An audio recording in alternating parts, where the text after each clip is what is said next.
And we're live. Hi, everybody. Happy to introduce David Costa, who's going to tell us a bit about himself and his books before we go into the questions. Do you want to start us off with an intro? Okay. I'll hold them up. I don't know whether you can see them or not, but this is the first book, Tested by Fire. It's the first book in a trilogy of 3 books that I'm writing. I'm on the third one at the moment, and this is the second one, Light of the Sun. And my books more or less include a lot of my background in them and my experiences in my life. They are basically thrillers about a covert black ops organization attached to MI6. And their remit realistically is to track down terrorists and where they find them, eliminate them rather than arrest them. And although they do arrest a few of them in it, but the first story came from observing the British Prime Minister at a conference and the security that was surrounding him. And from there came the story of an IRA Islamic Jihad team working together to try and assassinate him. And whether they do or not, you have to buy the book to find out. But this team, this special team, has an ex RUC special branch officer who's retired, but he leads this special team, which is SG9 Black Ops team. And he gets intelligence from an old agent that the Prime Minister is going to be assassinated. So he leads the team in tracking down the terrorists. So basically, that's the first book. The second one is a follow-on. The books are going to be a trilogy. I'm on the third one at the moment. The second one is the same again. This time it's an Arab terrorist group who are going to set off a dirty bomb in London. And the SG9 team work with Mossad to track them down from Iran through Malta into London and to track down the terrorists and try and prevent them from setting off the dirty bomb. So that's the first 2 books, realistically, in a nutshell. And as I say, I use my own experiences to help write those books. So you said you use your own experiences. Were you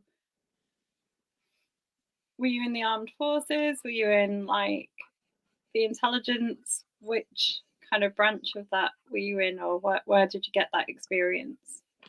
Well, I was in the Royal Ulster Constabulary George Cross. They call it the police in Northern Ireland.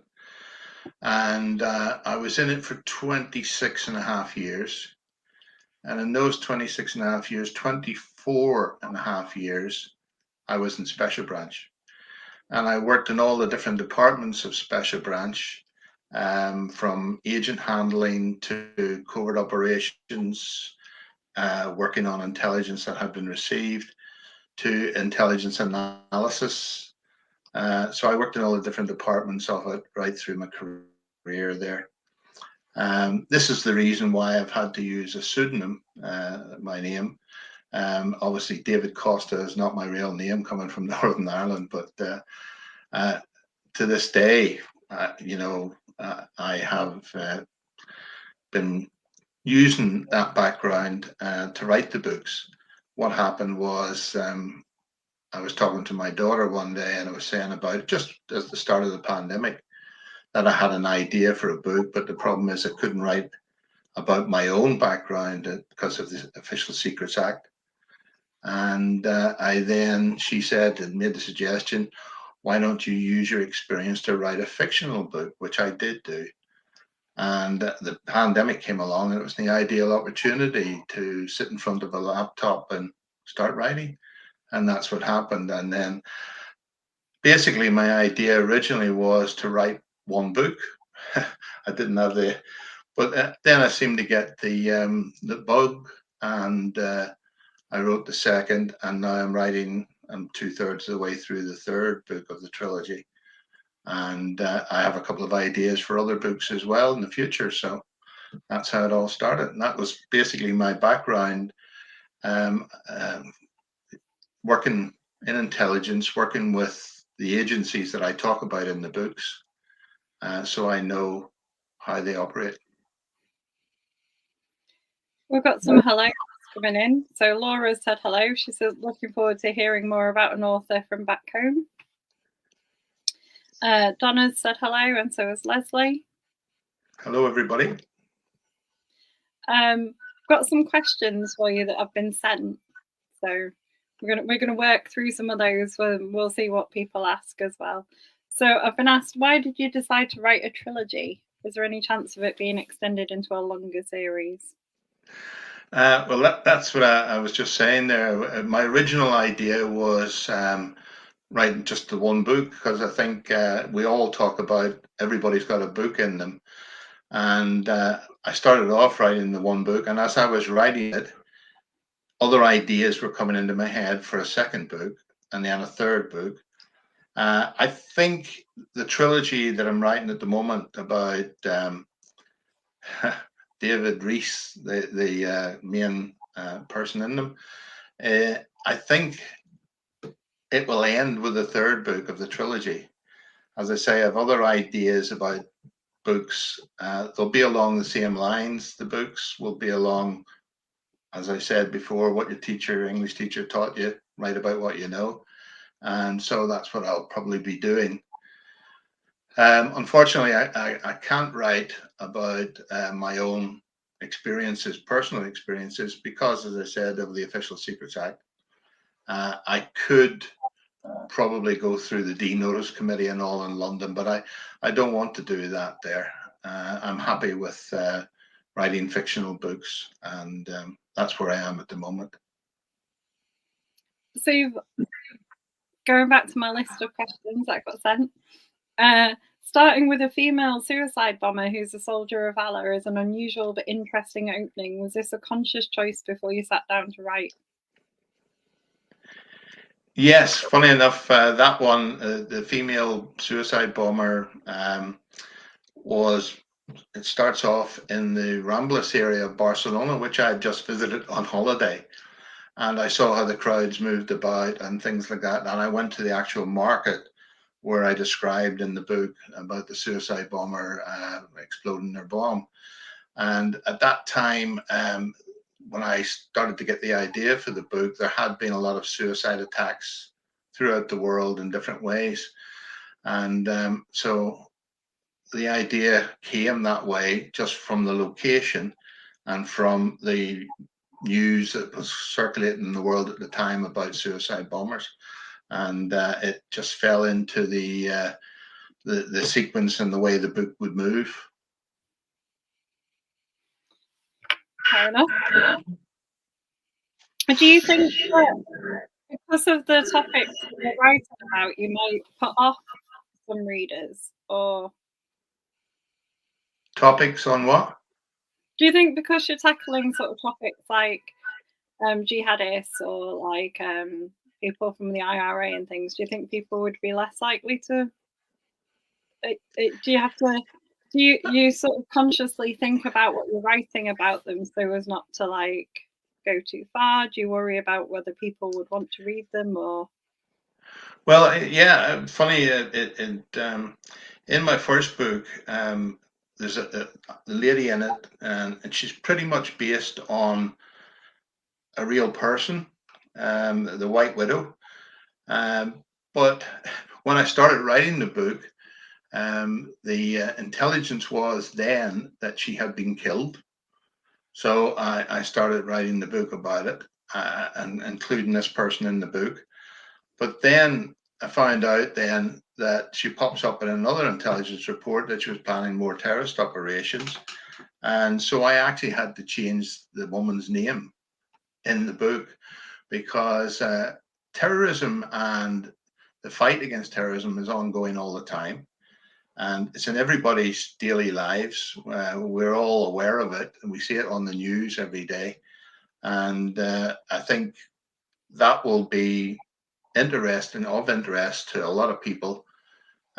who want to read, especially, as I say, black ops, covert operations, trying to track down the terrorists and stop terrorist operations. I think that a lot of people are very interested in that. I think they're interested in it. I think it can be a sensitive topic to cover, though, can't it?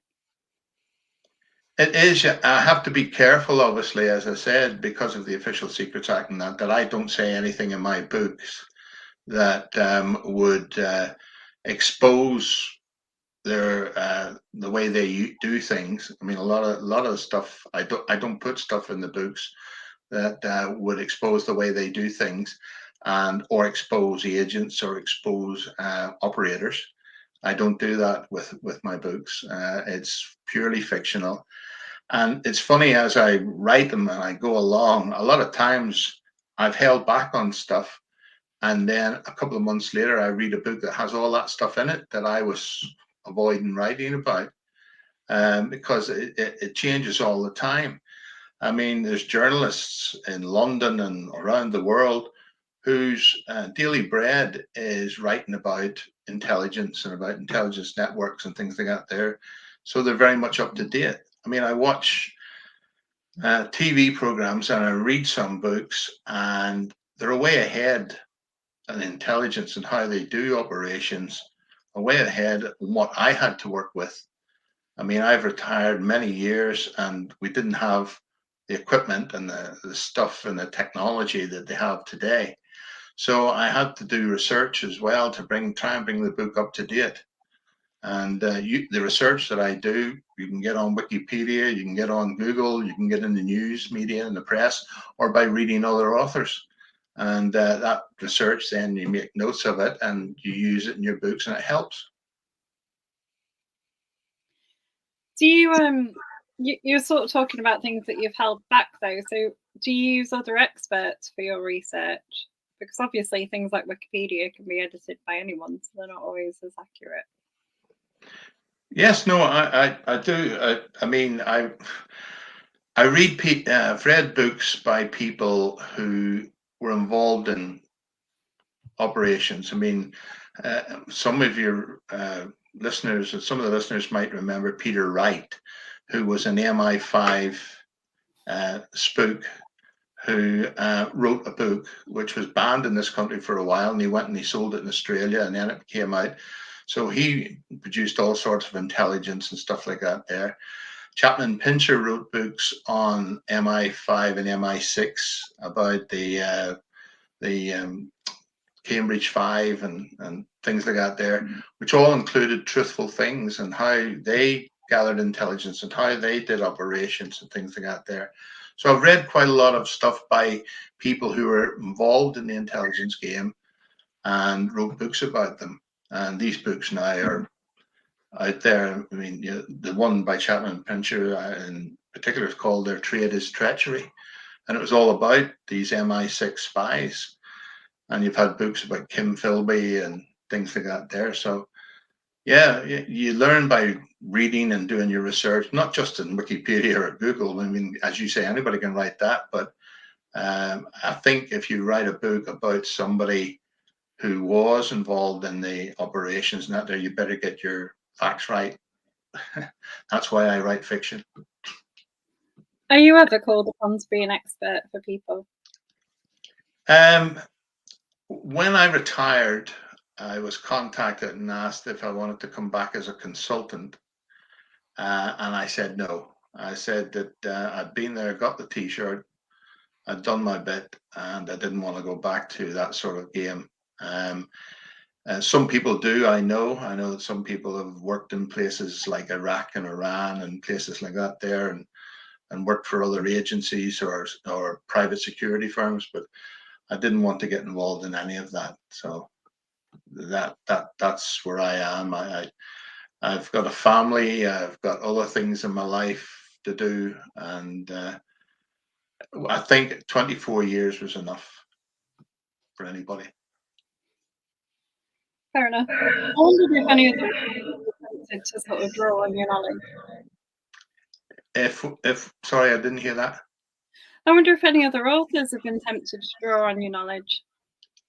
Other authors, I don't know. I don't know, to tell you the truth. I mean, I know a lot of people have contacted me, have read the books and have enjoyed them, and I don't know whether they've used any of it to that there. I certainly, I haven't been specifically asked to provide um, information or tips or that there about that the intelligence game or the covert game. As I said, maybe because I write in my books that it's fictional, so maybe they think it comes out of my imagination. Sometimes it does. Okay, so back to the questions. Are the words top secret ever actually used in real life? I wonder how much is fictionalized so as not to give too much away. And also because seeing top secret written on a file is only going to add to the desire to look at it. Yeah. Well, I actually mentioned these in the book in the books. There's different levels of secrecy. I mean, there's confidential. It starts off at, then it would go to secret, and then it goes to top secret. And it has a thing called red X, which I put in the book, which is a red X that goes across the folder of the file. Now, that was in my day, but now with technology, everything's by computer, by USBs and things like that there. But there would still be a filing system somewhere. The secrecy, the reason you sign the secrecy is because under the Official Secrets Act, and I was reading this the other day, which surprised me actually. I think it was 1911, and it was Winston Churchill who brought in the Official Secrets Act, the first one, through Parliament. And there's been, I think, about 3 upgrades of the Official Secrets Act since then. And it's there not only to protect the intelligence, but it's there to protect the realm or the people out there and that there, so that if anybody was to break or to try and break the Official Secrets Act, well, it's a criminal offence and you would end up in jail. And that's why I don't want to write anything about the official secrets that I've involved in. So That must be quite a hard balancing line to sort of write fiction based on things that you know, but not put too much in. yeah, that's what I was saying to you earlier on. You know, a lot of times, I have to watch what I say in my writing in case there's a current operation or there's a similar operation still ongoing, involving people who are involved in operations, involving agents or sources of intelligence. So I have to be careful, but realistically, my time, I'm retired many years now, and the uh, the stuff that I was involved in, I would say a lot of the people are probably dead now, anyway, from an age point of view. But it still is, as anybody, if they see the news about Northern Ireland, about the protocol and all that there with the government and everything they got there, and about the politics of Northern Ireland, it is always fragile. So you have to watch what you write, because people sometimes prefer to take things out of context to suit their agenda. So you have to be careful about what you say, especially when it's about Northern Ireland and that there. My third book that I'm writing at the moment is more current. It brings the trilogy up to date, where it's a lot to do with Northern Ireland. I actually go back to where the first book, David Rees, the main character, he retires from the special branch in Northern Ireland, moves away, and gets involved with this special ops team in England. And then the third book brings him all the way back. He's brought back there more or less against his will to Northern Ireland to deal with something. And so that's the one I'm writing at the moment. I had to move someone's author chat because of the Northern Ireland Protocol being debated for this month. Yeah. It's well, this is a thing, in when I was in the police in Northern Ireland. I mean, it was a very easy to be involved in a political issue very easy, one side accusing you of something and the other side accusing you of something. So you always try to avoid that there, because I always felt that I was there and the people I was working with were there to protect the people from crime and from terrorism in Northern Ireland. And so I didn't take sides politically, and that's the way we worked. And I think it was the best way. I think you're probably right. Another question you got asked is, although you have to avoid being specific, the detailed knowledge you put into scenes shows your experience level. How do you strike the balance between showing enough detail without it stepping over the line and feeling like reading a textbook? Well, setting a balance is it's not so bad when you are writing something fictional. It's not so bad if you have the knowledge and the background and the experience. And I find that that could step over that line without giving away, as I said, current trade secrets, if you want to put it that way. The secrets that I'm giving away are in the general field out there. People are aware of them. People know about bugging devices, about technical devices, about surveillance teams and surveillance operations, and about running the agents and gathering intelligence. They're all common knowledge nowadays because we've seen so much of it on our TV and in our press. And all I'm doing is using the experiences that I've had to put that into a fictional trilogy. Are there any characters that you've got in the trilogy that you're writing about that you'd kind of like to explore further? Maybe write like a spin-off story about, or Yeah, there's a couple. I mean, the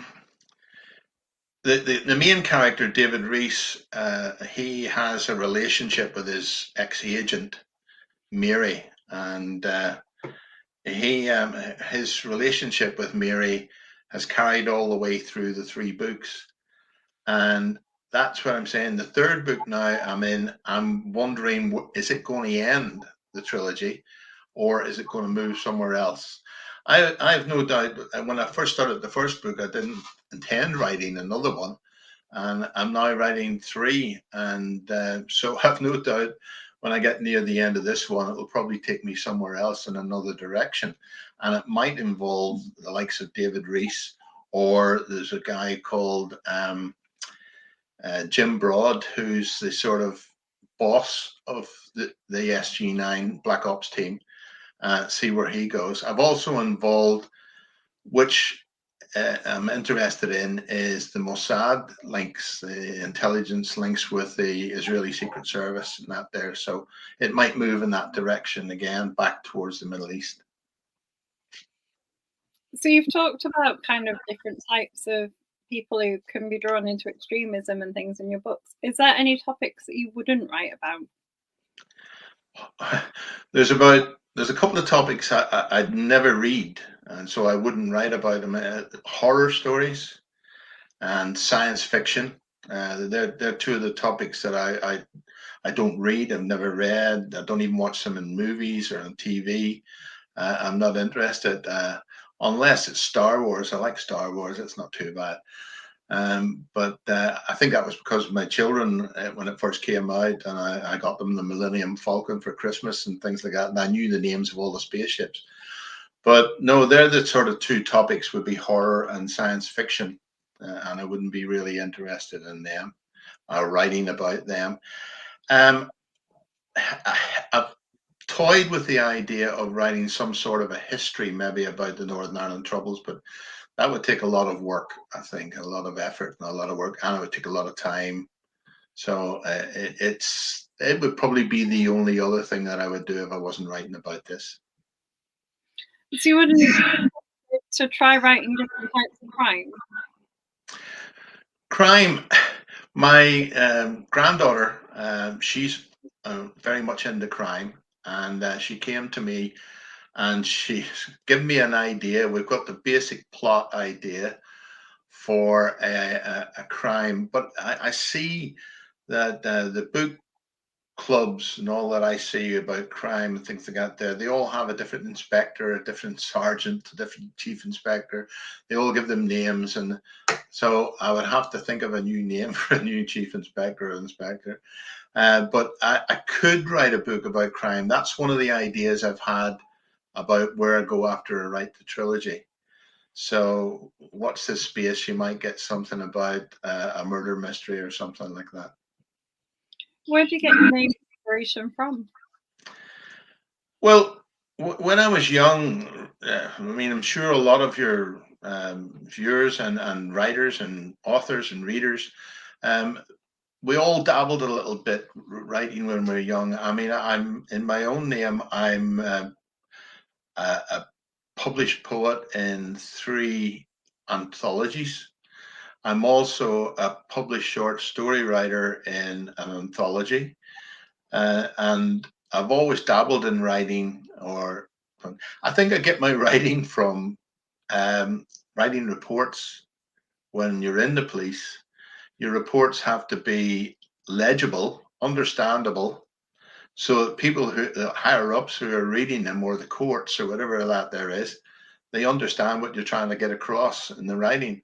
So that gets you into the sort of mode of writing reports.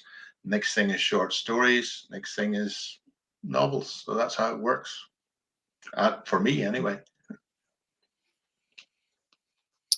I don't.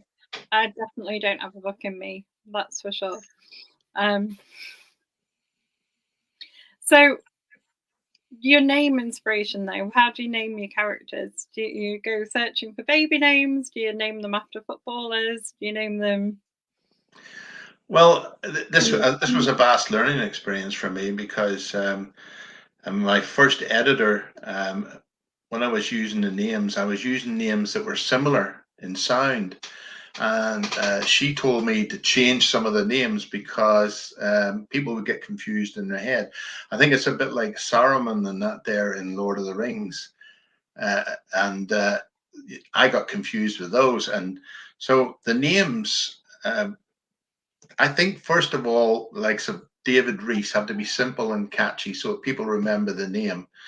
Um, the other names, for example, for Israeli and Islamic, again, using Google, you type in more or less, most popular Islamic names, most popular, Jewish or Hebrew names, and it comes up with a whole list of them. So you can pick a name from that there that sounds right for the character you're trying to put. And that's what I've done with those.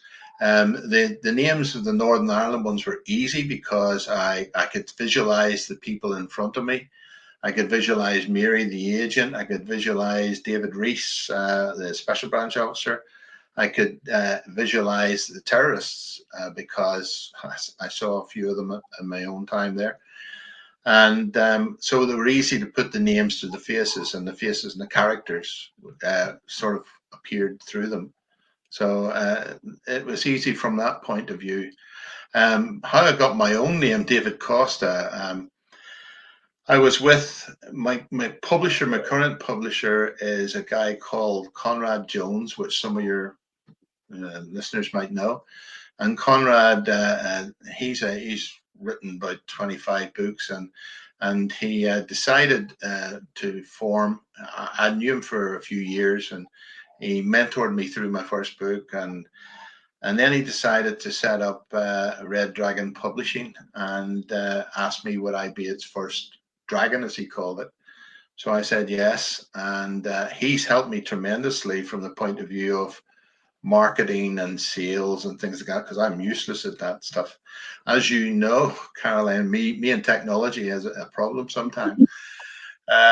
But the David Costa name came easily. We were in a big supermarket one day, a big shopping center, having a cup of coffee, and he said, "You're going to have a pseudonym. You can't go by your real name because of your background." So I happened to look up. We were drinking in the Costa Cafe coffee house, and I looked up and I said, "What about David Costa?" And he said, "Ideal. That'll do nicely." So that's how I got my pseudonym. That's where that name came from. Laura's Laura's got a comment there. The history of the Troubles is so complex, you'd have to make sure it was neutral. She read two books. One annoyed her because it was very one-sided, and another was really good. One of its appendices alone needs to be shared more widely.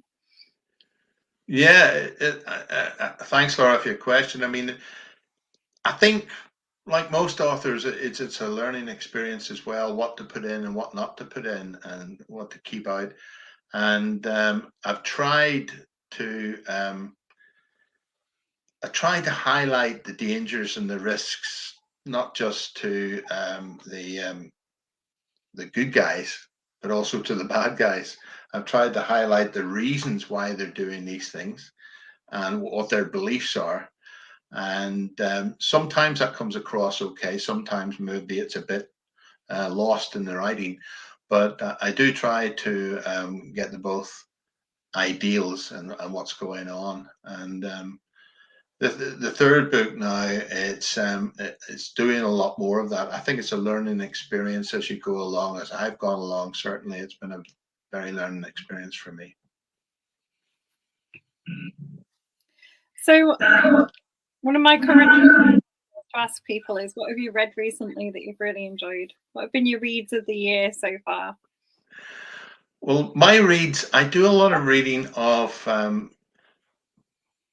people of biologies and things like that. There, I've read, read when I was in Malta recently, and I read about the Second World War. It's actually called Malta, and it was written by a guy who was a Spitfire pilot in Malta in the Second World War, and he writes the whole story about how they survived the bombings and that there, and how he his part in it. And when he was describing it, I was able to see the places in my mind because I've been there a few times to Malta.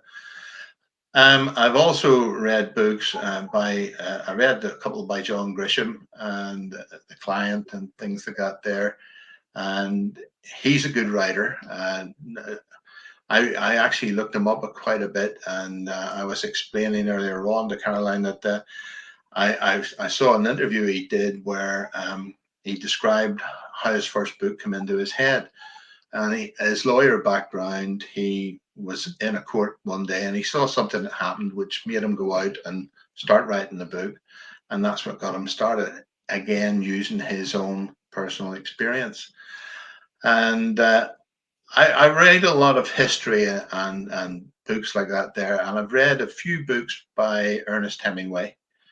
I like Hemingway, and I've read a lot of history books by Winston Churchill. I like Churchill as well. And I've seen, if anybody ever wants to do it, go on to YouTube and type in Ernest Hemingway quotes, and some of his quotes about writing and that there are fantastic. So they would be the sort of books, be historical, biographical, that sort of books. That's what I'd be reading. Do you not read a lot of crime or kind of? And do you know something? I was at a like a bring and buy sale one day, and I was able to buy the whole set of Colin Dexter's Morse, and I read it, and it's brilliant. I love Morse, Inspector Morse, and I quote a line that he said. He said. Morse was visiting his doctor, and the doctor said to him, "How many units of alcohol do you drink a week?" And Morse said, "I don't drink units, I drink pints." And that made me, in a serious crime novel like that, it could bring in humor as well. I've read some of Agatha Christie's. I'm an old-fashioned guy from that point of view. I've read Agatha Christie, Poirot. I've read, as I say, all the Morse books. I've read all those. I think it's maybe because I like Morse's because I can put a face to the character in the book rather than the other way around, which is probably wrong. I should create my own character in my head. But I like those sort of type, where it's and his actually now those books by Colin Dexter now are probably the way they solve the crimes is outdated but still good because the technology's advanced so much. I mean, I don't think I ever saw in any of the Morse books them using DNA. So it changes all the time, the crime and the books as well. But I think that's the interesting thing, isn't it? Seeing how these things change. I think that's right. I think it's the same as I said earlier about the intelligence world. I mean, when I was involved in the intelligence world, it was in your face, up there, very close to people you were watching and you were working against. Nowadays, you can sit back and watch them on a big screen with CCTV. I mean, I don't think a lot of people know that per head of population, the United Kingdom has more CCTV cameras than anywhere else in the world. So it just shows you, nowadays you could be on the TV all the time or on the TV screen somewhere all the time. We didn't have that when I was working in it. I mean, my era in Special Branch was 1976 to 2002, so that's, I was in the era where even DNA in the 1970s wasn't known of. But you had to do surveillance very close to the targets you were covering physically. You had to see them, you had to be physically near them, and without them knowing that they were under surveillance. You had to interview the terrorists across the table in interview rooms. And these were people who were determined and trying to kill you every day of the job that you were in. So it was a risky, tough life for families and for the guys and girls doing the job. So it's changed so much now that, as I say, they can sit back in a room somewhere and watch a CCTV camera, and the surveillance teams can sit off and react to what the cameras are seeing. They probably still have to get up close at times, so I would say in places like big cities like Leeds or London or Liverpool or Manchester, that's right. You have to be close to people who you're following through the city because they can disappear fairly quickly. And cameras don't cover everything. I mean, when I wrote the first book, and anybody that's read it will know, it's about the Conservative Party conference at Manchester at the back of the Midland Hotel. Well, I went there with my mobile phone, with the camera on it, and with my dictaphone, and I spent the whole day walking around those streets, and I noticed where the CCTV cameras were and where the the assassination could take place from. And I watched it all. And while I was doing it, I was thinking, and I was wearing a baseball cap. And while I was doing it, I was thinking, if somebody's watching this CCTV camera and see me doing all this here, but somebody has to be watching it and somebody needs to know what they're looking at. So if they're actually targeting somebody and physically watching somebody, then it's easier to do. But if they don't know what they're looking for or who they're looking for, they will need surveillance out on the ground to try and find them. is there kind of a misconception about intelligence or that special branch work that you'd like to correct? Like something that people see on TV that's like patently wrong, maybe? I think what people see on TV is all the excitement and the exciting side, and about the chases and the arrests and the shootouts or whatever. But Special Branch in Northern Ireland, especially where I worked, it was 98% of the time was hard drudgery, hard work, doing the stuff, doing the following, doing the intelligence gathering, that sort of stuff. And only probably 2% of the time is the actual action, where there's arrests or, a stop of a car and with explosives in it or whatever.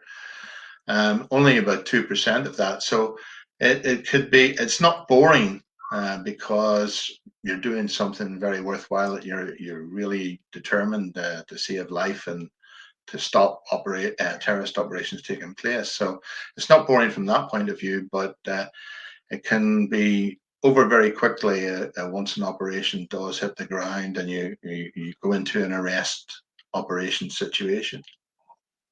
How did you get involved in it as a job?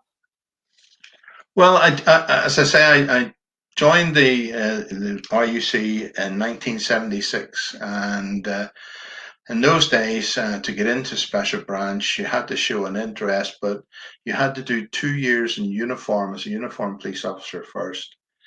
Then you sat a written exam, and you done a board and things like that there. And then, if you were accepted into Special Branch, you then had to do what was called a probationary year as a detective, where in that year you would be assessed constantly. And then at the end of that year, if you were accepted in, then you were in Special Branch.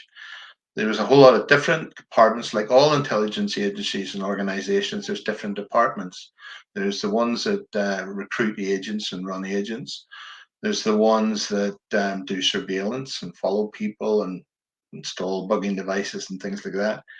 There's the ones that do intelligence analysts who have been in it for a while, and they analyze the intelligence that's coming in and what's useful and what's not useful and fill the jigsaw puzzle in. And then you had the what was called tasking groups who ran all the operations resulting from that intelligence. They would run all the operations and involving the different organizations, whether it was MI5, Special Branch, SAS, all those different organizations. So it was quite interesting from that point of view. But it was, in those days, as you probably appreciate, the people out there, it was very time consuming. You were working long hours, and a lot of days you didn't get home, and people put in a lot of effort. Did you always want to sort of be in the police force though? Is that It's funny that because my first ideas of the police was, and some of your older members like me will remember this as Z Cars, which was a police program, and it was based, I think, in the Northwest. And I loved it. I loved that. It was on TV, black and white in the old days, and it was. And I, from that, I always wanted to be a policeman.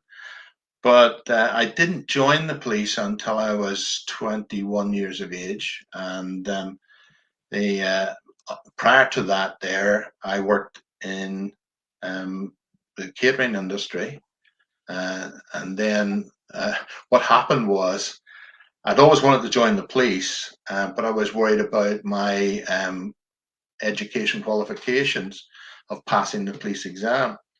And anyway, what happened was I went to see my manager one day, and I was looking at a pay rise, and they refused to give me a pay rise. And I thought it was quite reasonable what I was asking for, an extra £10 a month, or a week, sorry.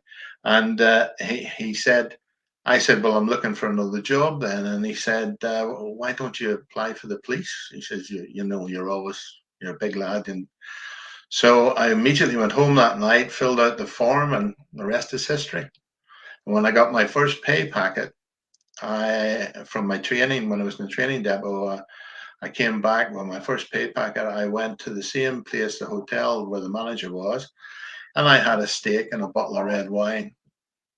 And that was me in the police. nice? So one of our favourite questions is: have you ever acted out a scene as you've written it? Have I ever Acted out a scene of your book as you've written it? acted out a scene? There's quite a lot of things in the book that I actually have done, yes, and I describe in the book, in the books that I was involved in, like from surveillance to interviewing terrorists and things like that there. So yes, my background is involved in the book, and a lot of me is in the book. Probably a lot of me is in David Reese, the main character, because I was retired Special Branch, moved, and he's the same, you know. So it was probably along those lines, yeah. So there is a lot of me in the book, and a lot of what I saw and done in the book. Have you ever been tempted? This is another one of my favourite questions. Have you ever been tempted to make a graphic novel of your books? So, like a comic? No, no, I haven't. I mean, I never ever thought about that. Um, uh, I've watched a few programs on TV and that there, and the one thing I would love is for a screenwriter to come to me and say, well, we'll make a series of your books and do a screen program like like The Bodyguard or something like that there, because I think it could be developed into something like that. But no, I've never thought of the picture characters or anything like that there. It's a thing I like it so much that I've made a panel about it in our upcoming Spook Fest. I love reading graphic novels, so it's one of my favourite questions to ask. Right, right. And a lot of No, no. crime novelists do write them. Uh-huh. No, I don't think I've ever seen one. Like, so you'll have to send me a couple of them and let me know. Yeah, maybe. Have you got any other sort of author appearances coming up? So you've done a chat with us. Got anything else planned? Do you do any book signings anywhere? Yeah, as I say, I'm writing the third book now, and with Conrad, with Red Dragon Publishing and that there, I have a couple of, I have a bookshop, which is what do you call, a privately owned bookshop. And once the third one's written, they want me to come in with the three books, the trilogy, and do a Meet the Author Day in there. I've also, my local library, they are interested in authors coming in and that there, so I'll be doing that. Once I get the third book written, I think, for anybody out there starting off, I started off doing all the hard work, as I say, advertising and that there on Amazon myself and getting it up and running, the first book. Then Conrad came along. We'd done a bit of advertising. He could do it better than me through Amazon. And the next thing, the first book was a bestseller on Amazon. Don't ask me how he done it, but it was for I think a couple of weeks. And he is definitely off the mind that once we get the three books written together in a trilogy, it will be better, because when you write the first book, nobody really knows you. And a one book author, it's very difficult for them unless they've got really good marketing and sales and out there. But he assures me that once you get the three books written, then people more or less say, well, he must be all right because he's written a couple of books before. So that's the idea. So we will be definitely getting out there and attending things and attending book conferences and what like. We're in the right area up in the north, aren't you? Because you've got things like Harrogate Crime Festival. Yeah, funny enough, I was going to go to the Harrogate one, then the pandemic kicked in, and I was going to go. That was the time my first book was out, and I was going to go, and then the pandemic kicked in, and that was knocked on the head. But definitely, there's quite a few of them going on up here. I think you're going to have one in Leeds, maybe next year, which I'll definitely make an effort to get to, because it'd be great to meet like-minded authors and people who are all involved in the area. So, and maybe by that time, the time I come to Leeds, I'll have a crime book written. It's a 3rd of June next year. It was going to be on the 6th of May, but there's another event happening in the same day. Right. I'm writing right now, 3rd of June, right. 3rd of June, we've moved. We're 3rd of June next year, and the tickets will be on sale very soon. We're just waiting for the last bits of our bank account being set up. And that's in Leeds. Mm-hmm. Carriage Yep. Works Theatre. It's really easy to find. Central Leeds. Can't get Right. more Good. easy to find. Well, if I can make it, I'll buy one of your tickets. I'll be there. I'm hoping lots of people will make it. Well, It'd I'll just be spread nice them. to have all the members together. Well, yeah, that would be great. That would be great. Yeah, because I've really enjoyed the book club and that there, and the interaction between members and that. And actually, we were invited one time to write a short sketch about something and I wrote a small sketch, and one of the comments that people put on it was that it was very Jack Reacher, and that really pleased me. It made me feel good. Oh, that's good. So yeah, definitely, I'll try and make an effort to get there. Was that one of our shorts? They're really good. I love the shorts when they're Yeah, on.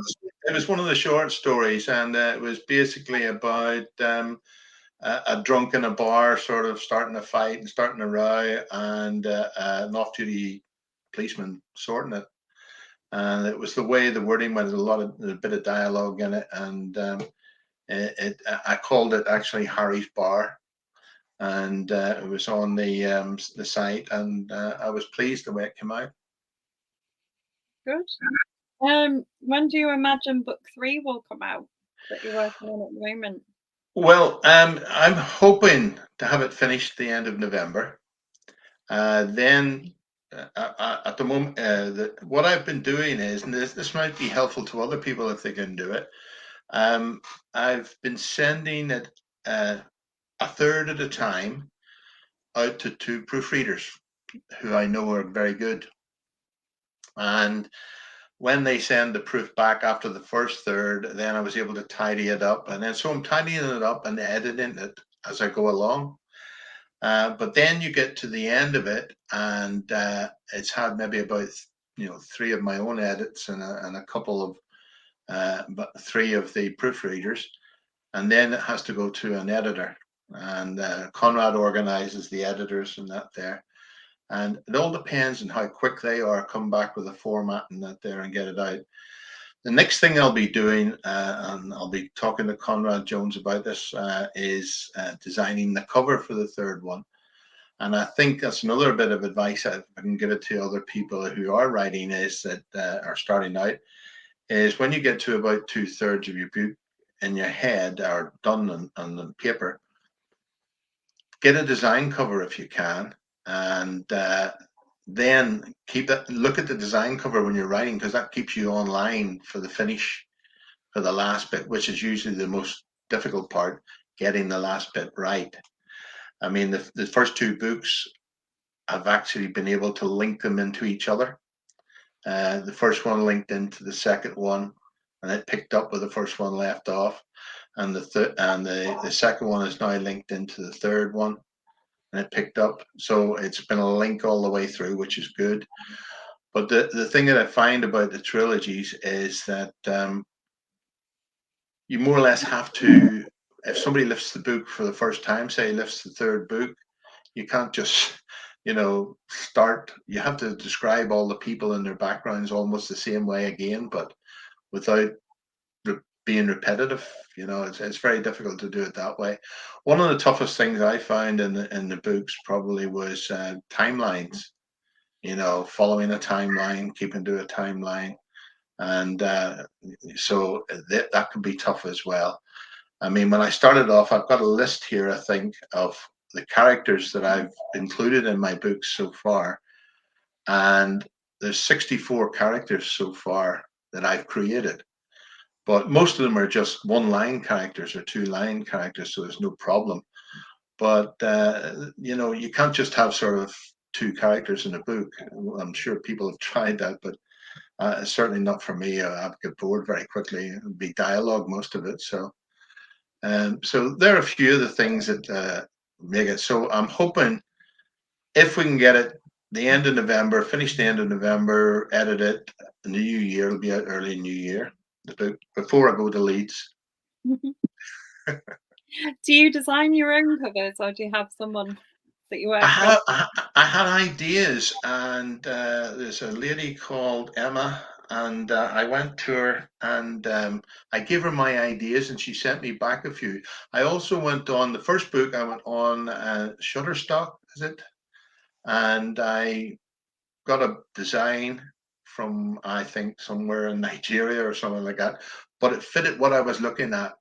And then the second book, I did the same with this lady, and she came up with a brilliant design for me. I mean, that's the second one. There we go, Light of the Sun, and you can see the guy walking up the steps, and that's supposed to be sort of the smoky London, and that's where a lot of it takes place. And the first one, which was Tested by Fire, this book cover changed because that was the one that went on Amazon. And Amazon then came up with some weird thing about people were being offended with people pointing guns at them. So I had to change the design on it. so you have to bear all those things in mind. But yeah, I think once you get the third one, and the third one at the moment, the provisional title of it is Three Funerals. So don't worry, you're not going to have three coffins or anything like that there on the front page, but that's the provisional name of the third book. Do your titles for the book stick? Does my site what? Do your titles that you come up with for your books tend to be the ones that you keep? Yes, yes, yes. I mean, the first one, Tested by Fire, basically the wording for that was because of this new Black Ops team that had been formed. And then this was nearly its first covert operation. So it was tested by fire by trying to stop the terrorists. The second one, Light of the Sun, is to do with the second book is to do with the attempt to detonate a dirty bomb in the center of London, which a plutonium type bomb would be bright. So it's the light of the sun, and the terrorists actually use that wording in the book that it will go off with the light of the sun, that sort of thing. So the third one then, the Three Funerals. The reason it's Three Funerals is there's been death in the book one, book two, and now we're into book three. So three funerals from the three books. So that's how my titles have come about, and they all link into each other in the trilogy. So we've got a few minutes left. Just remind people where they're going to start reading if they've not read your books before. What's the best book to get started with? Tell them where they can source them. Can they buy signed copies from you? All that kind of good stuff. Yeah, I mean, I'm on Facebook. I've got my own Facebook page. My books are on Amazon under David Costa. The first book is Tested by Fire, and the second book in the trilogy is Light of the Sun. The third book, which I hope will come out in the new year, will be Three Funerals. And you can get it on Amazon, and you can get it on Amazon Kindle. The first book, you can get it on Kindle, paperback, and audio. It's also an audiobook as well. If you want to contact me on Facebook and message me personally, or I've got my own website, which you can do an email through to me from the website, so you can contact me on that there as well. And if you want a signed copy sent to you or that there, let me know, and I'll be only too pleased to do it. Marvelous. Because a lot of people do like to have signed books from authors. They're a very popular thing. They're a good gift, especially when we're coming up to this time of year. Yeah, I'm always up for that, definitely. Yeah, anything I can do. Any questions you want answered after this here, provided I'm not breaking the Official Secrets Act, I will answer them. I'll get back to you. All right, there's no problem. Actual fact, there's a Samantha from the Crime Book Club. She got a message to me today to say that my Twitter handle on my website was spelt wrong, and I went into it, and she was correct. And I said, "This is why authors need proofreaders and editors." So I've changed that. Well, I will let them know. Brilliant. Right. Thank you. Thank you very much. Thanks for joining us. Thank you. It was a pleasure. I hope it was helpful to a lot of people. And as I say, I'm there for anybody. If you want any questions, any answers, if I can give them, I will. Brilliant. Thanks for joining us. Right. Tested by Fire, Light of the Sun, and the next one is Three Funerals.